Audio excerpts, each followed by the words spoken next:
आप देख रहे हैं देश खबर 24 और वक्त है खबरों का। रीवा के मऊगंज में हुई युवक की मौत पर परिजनों ने आज जमकर हंगामा किया। पुलिस ने युवक की मौत के संबंध में पूछताछ के लिए जिन लोगों को हिरासत में लिया है उन्हें थाने से बाहर निकालने की परिजन मांग कर रहे थे।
घटना से आक्रोशित परिजन सहित ग्रामीणों ने थाने में जबरन घुसने का प्रयास किया। इस बीच पुलिस से जमकर झूमा झटकी भी हुई। जिस लड़के की मौत हुई है, उसकी आप कौन लगती है? हम बड़ी दीदिया हैं। अच्छा, बड़ी हाँ, बड़ी अम्मी। क्या मालूम है आपको क्या हुई घटना? हाँ, ये घटना भाई है, वो लड़का आए का आज डर के मारा नहीं बता रहा है लड़का। और लड़का काल आकर बताया है कि मारा गया लड़का के जब लाठी मारी नहीं यार कपारे में, तो मैं पकड़ना गया। तो मैं जब पकड़ने लगे तो हमको एक लाठी मारा पौधे पर, तो मैं भाग कर तार कूद कर तार के ऊपर गया, धनिया में गिर पड़ा। जब धनिया में गिर पड़ा तो हमका खून का लाठी मारी। जब खून लाठी मारा तो भाग गए। दरअसल मामला मऊगंज के छिवरिहा गांव का है। बताया जा रहा है कि ग्राम छिवरिहा निवासी नंदलाल साकेत की संदिग्ध परिस्थितियों में मंगलवार की शाम मौत के बाद परिजन हत्या का आरोप लगा रहे हैं। घटना हमें नहीं मालूम है, सिर्फ इतना मालूम है सर कि मऊगंज हम लोग पहुँचे, सूचना मिली कि एक्सीडेंट हो गया है। क्या हुआ कैसा हुआ है नहीं पता था।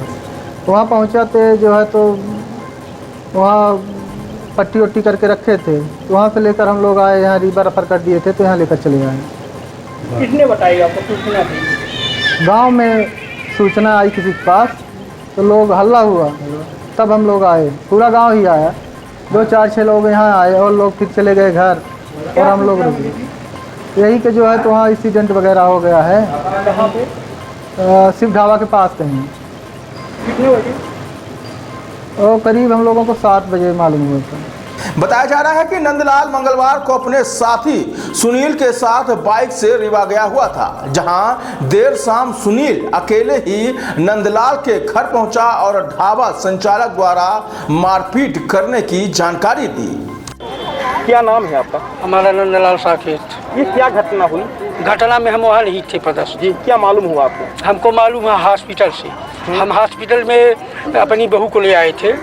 बहू को डिलीवरी बच्चा है पेट में, अभी भी एडमिट है, उसको ले आए थे। यहाँ हम जब आए तो उनकी इन लोग बच्चों के पास फ़ोन लगाए, ये लोग फ़ोन नहीं उठा रहे। जब फ़ोन हॉस्पिटल में लेके आए तो जब कोई फ़ोन उठाया तो कहीं क्या था एक्सीडेंट हो गया। तो एक्सीडेंट हो गया है तो यहाँ भर्ती है। तब हम लोग दौड़ के वहाँ गए। जब गए तो देखे तो फिर हो गया, घर में फ़ोन लगवाए। घर में बच्चा था तो वो बच्चा भी। क्या मानते हैं, हादसा है या हत्या? ये तो हम मानते हैं कि माने हत्या है। कैसे मानते हैं? मानते इसलिए है कि गाड़ी का पिछला भाग क्यों टूटा है। यदि मारा नहीं गया तो पिछला भाग क्यों, आगे क्यों नहीं गाड़ी फूटी। हम ये कहते हैं पिछला भाग क्यों टूटा। पुलिस और कामों से संतुष्ट है या नहीं? हम संतुष्ट नहीं है। हम जो है तो रात के रिपोर्ट करने आए तो हमारा रिपोर्ट नहीं लिखे। हमको उल्टा चोट तलवार को डालते, हमको जो है कहते चलो बाहर। आपका बच्चा अंदर है उनके कस्टडी में? वो भी कह रहे हैं कि झगड़ा हुआ है। वो भी कह रहे हैं झगड़ा हुआ है, लेकिन घटना की जानकारी लगते ही पुलिस की डायल 100 व परिजन मौके पर पहुंचे, जहां ढाबे से तकरीबन 50 मीटर दूर घायल हालत में पड़े नंदलाल को अस्पताल ले जाया जा रहा था। तभी रास्ते में उसकी मौत हो गई। इधर नंदलाल की मौत के बाद उसका साथी सुनील भी अपने बयान से मुकर गया।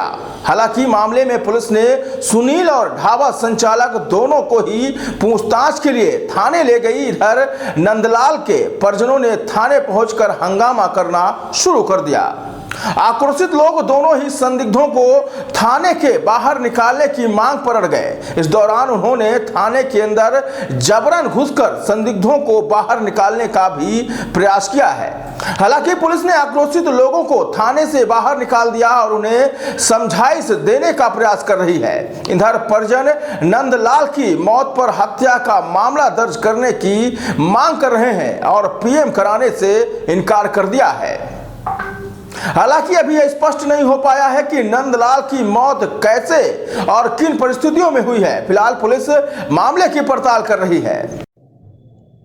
थाना मऊगंज में कल 8:30 बजे शाम को एक घटना घटी थी, जिसमें जानकारी लगी तस्दीक करने पर सारे तथ्यों की, जिसमें दीपक साकेत 20 वर्ष ग्राम छुरिया थाना मऊगंज का रहने वाला था। इसकी मौत हुई थी। सुनील इसके साथ जो था गाड़ी चला रहा था।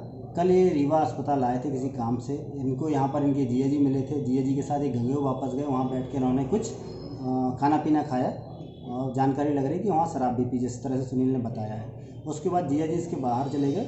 सुनील और दीपक दोनों मोटरसाइकिल से गांव की तरफ रवाना हुए। उसके बाद ढाबे पे बैठे, वहाँ पर पटेल ढाबा था। ढाबे पे बैठने के बाद फिर थोड़ी देर बाद वहाँ से आगे निकले थे। ढाबे से 100 मीटर के आसपास ही चले होंगे कि इनका एक एक्सीडेंट हुआ मोटरसाइकिल स्लिप होने से। वो गाड़ी करीब 7-8 फीट नीचे गिरी। नीचे पत्थर थे। उसमें दीपक को पत्थर से चोट लगी थी और सुनील जो था वो भी घायल था। ढाबे वाले दौड़ के गए, आवाज़ आई थी तो, और उन्होंने फिर जाके दोनों को ऊपर निकाला, बाहर निकाला। उसके बाद सुनील वहाँ से भाग गया। सुनील ने घर जाकर अपने परिजनों को, गांव वालों को कुछ जानकारी दी, जिससे गांव वाले भ्रमित हो गए और गांव के लोग आज सुबह थाने पर आए थे और उन्होंने इस तरह की रिपोर्ट की कि दीपक का और सुनील को मारा था किसी ने और उसकी दीपक की हत्या कर दी है। सुनील ने अपने घर में जाके ये बताया था कि जब हम ढाबे से निकले थे तो ढाबे के बाहर एक आदमी खड़ा हुआ था, ढाबे से 100 मीटर दूरी पे किनारे पे, उसने मारा है, जिसके कारण से उसकी मौत हो गई। अभी जब सुनील को लेके आए हैं और सुनील से ही पूछताछ की है, गांव वालों के सामने भी बातचीत आ गई है, तो ये सुनील बता रहा है कि मेरे से गलती हो गई, मैंने झूठ बोल दिया था डर के कारण से, और डर के कारण ही भाग गया था। मोटरसाइकिल मैं चला रहा था, गाड़ी मेरी गिरी थी और उसके कारण से चोट लगी थी। ये मामला टोटली एक्सीडेंट का मामला है।